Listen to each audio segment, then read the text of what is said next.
নমস্কার, বিজনেস বাতে সোমনাথের সাথে এই এপিসোডে আপনাদের সকলকে স্বাগত জানাই। ভারত এবং বাংলাদেশের মধ্যে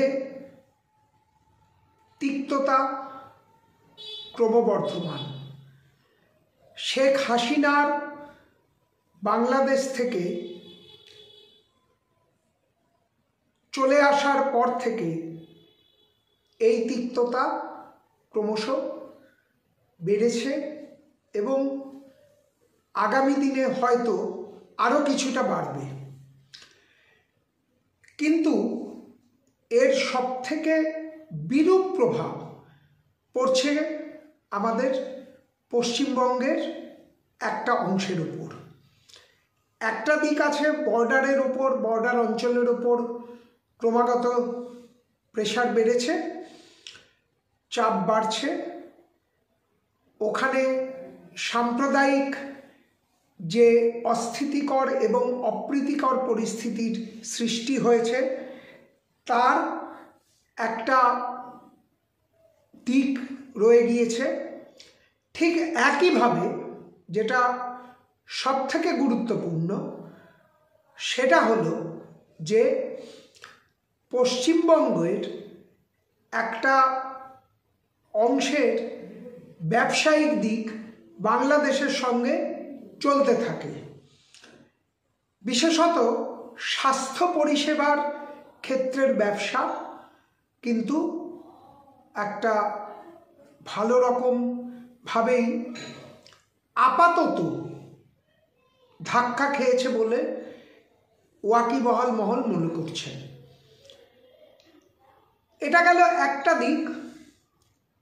কিন্তু এর সাথে সাথে ভারতের সঙ্গে দ্বিপাক্ষিক বাণিজ্য পরিমাণ বাংলাদেশের দিক থেকে ক্রমশ কমছে এবং পাকিস্তানের সঙ্গে বাণিজ্য কিন্তু বাংলাদেশের বাড়ছে। 25,000 টন চিনি আমদানির একটা কথা পাকিস্তান থেকে বাংলাদেশের দিকে যে আসছে সে কথা সংবাদ মাধ্যম তথা সামাজিক মাধ্যম অর্থাৎ সোশ্যাল মিডিয়ায় ইতিমধ্যেই প্রকাশিত হয়েছে। এছাড়া নভেম্বরের মাঝামাঝি সময়ে করাচি থেকে বাংলাদেশের দিকে কন্টেনারবাহী জাহাজ আসার যে ঘটনা ঘটেছে তাতে পাকিস্তানের সঙ্গে বাংলাদেশের দ্বিপাক্ষিক বাণিজ্য বলতে পারেন 1971 সালের পর এই প্রথম অলমোস্ট নতুন রূপে নতুন মাত্রায় পৌঁছচ্ছে। আগে এই কন্টেনারবাহী জাহাজ অন্য পোর্ট ঘুরে আসত এবং সেখানে পাকিস্তানের কন্টেনার মাল খালি করে অন্য জাহাজে আসত বলে সংবাদ মাধ্যম সূত্রে জানা গিয়েছিল। এখন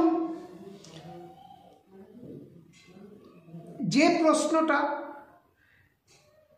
সবথেকে বড়ভাবে এসে দাঁড়িয়েছে সকলের সামনে, যেটা প্রশ্নর একটা তৈরি হয়েছে, সেটা হলো যে তাহলে কি পূর্ববর্তী সরকার কিছুটা ইচ্ছাকৃতভাবেই পাকিস্তানের সঙ্গে বাণিজ্যের যে জায়গাটা সেই জায়গাটা কিছুটা হলেও আটকে রেখেছিলেন? অর্থাৎ সরাসরি পণ্য আদান প্রদানের দিকটি নিয়ে কিন্তু একটি অভিযোগ উঠছে এবং সবথেকে বড় কথা হচ্ছে এর একটা দায়ভার অদ্ভুতভাবে ভারতের ঘাড়ে চাপিয়ে দেওয়ার প্রচেষ্টাও কিন্তু শুরু হয়েছে।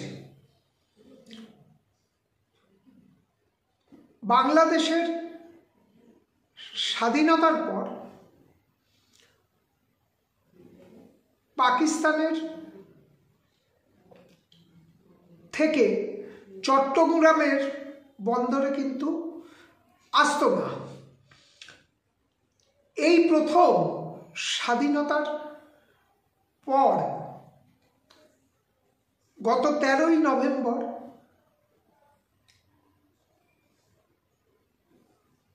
কন্টেনারবাহী জাহাজ পাকিস্তানের চট্টগ্রাম বন্দরে এসে ভিড়েছিল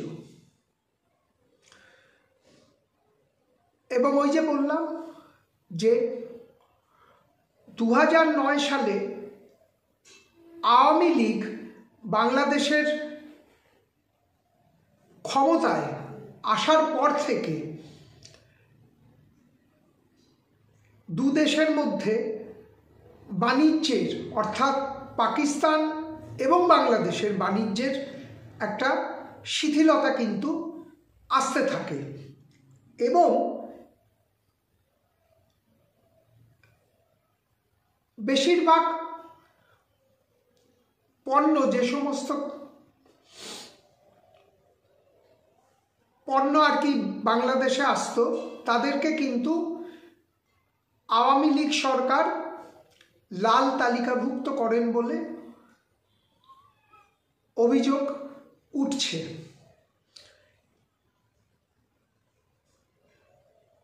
এবং 2000 এই সময়ের মধ্যে আর কি 2023 সালে প্রায় 65 কোটি টাকার পণ্য পাকিস্তান কিন্তু রপ্তানি করেছে। অনেক রকম পণ্য আছে, ফল ফলাদি, গার্মেন্টসের র মেটেরিয়াল ইত্যাদি, এগুলো এরকম সিমেন্ট, এসব এখন সব জানা যাচ্ছে বা শোনা যাচ্ছে। কিন্তু সব থেকে বড় কথা যেটা হচ্ছে সেটা হলো যে একইভাবে বাংলাদেশ থেকেও পাকিস্তানের দিকে উল্লেখযোগ্যভাবে পণ্য রপ্তানি এবারে অন্তর্বর্তীকালীন সরকারের হাত ধরে বাড়ছে বলে সামাজিক মাধ্যম সূত্রে জানা গিয়েছে। আমাদের বিজনেস বাতে সোমনাথের সাথে অনুষ্ঠানের চ্যানেলটিকে আপনারা সাবস্ক্রাইব করে নিয়মিত অনুষ্ঠান পেতে বেল আইকনটি টিপে সঙ্গে থাকুন। যে কথায় আমরা রয়েছি যে পাকিস্তানের সঙ্গে বাংলাদেশের এই দ্বিপাক্ষিক বাণিজ্যের বৃদ্ধির হারকে পৃথিবীর অন্য বিভিন্ন দেশ আগ্রহের সঙ্গে নজর করছে এবং পাশাপাশি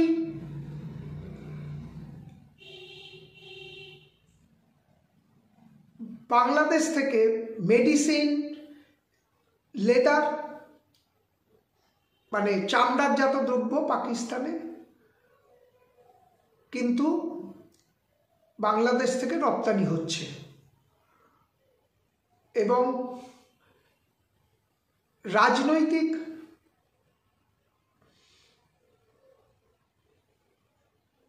যে পট পরিবর্তন ঘটেছে, সেই পট পরিবর্তনের পরে বাংলাদেশের সামনে হয়তো এটাই বিকল্প হিসাবে উঠে আসছে।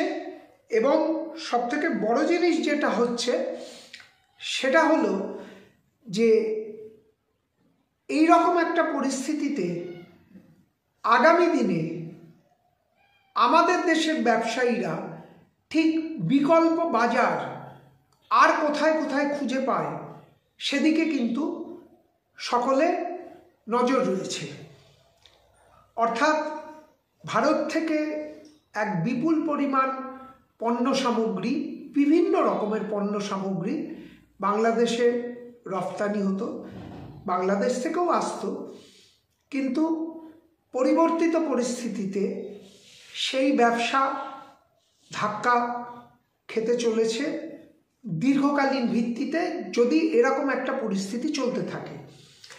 এর পাশাপাশি আরেকটি জিনিস যেটা শুরুতেই বলেছি, যে পশ্চিমবঙ্গের স্বাস্থ্য ব্যবসা সেটা কিন্তু খুব দ্রুত ধাক্কা খেয়েছে এই ঘটনার প্রেক্ষিতে, অর্থাৎ বাংলাদেশের এই অশান্ত রাজনৈতিক ধর্মীয় মেরুকরণের গণ্ডগোলের পরে। সময় বলবে যে বাংলাদেশের পরিস্থিতি কোন দিকে যায়, তবে ইতিমধ্যেই বাংলাদেশে বিভিন্ন উপায়ে মহিলাদেরকে বাজারে পথে ঘাটে বেরোনোর নিষেধাজ্ঞামূলক প্রচার শুরু হয়েছে। অনেকে এর মধ্যে তালিবানি শিষ্টাচার বা ফতোয়ার কিন্তু চিহ্ন দেখতে পাচ্ছেন। অর্থাৎ বাংলাদেশের অবস্থা আগামী দিনে জটিল থেকে জটিলতর অঙ্কের দিকে এগোচ্ছে, যেমন ঠিক একইভাবে সবথেকে গুরুত্বপূর্ণ হয়ে দাঁড়াচ্ছে ভারত এবং বাংলাদেশের দ্বিপাক্ষিক বাণিজ্য ব্যবসা ঠিক কোথায় গিয়ে দাঁড়ায়। কারণ বাংলাদেশ কিন্তু অন্যান্য দেশ থেকে, যেমন চীনের নাম উঠে এসেছে খুব দ্রুত গতিতে, সেখান থেকেও কিন্তু পণ্য আমদানির দিকে নজর দিচ্ছে বলে সংবাদ মাধ্যম এবং সামাজিক বিভিন্ন মাধ্যম থেকে জানা গিয়েছে। বিজনেস বাতে সোমনাথের সাথে আজকের মতো এখানেই শেষ করছি। আমাদের সঙ্গে পরবর্তী এপিসোডে থাকার আহ্বান জানিয়ে এই এপিসোড এখানেই শেষ করছি। নমস্কার।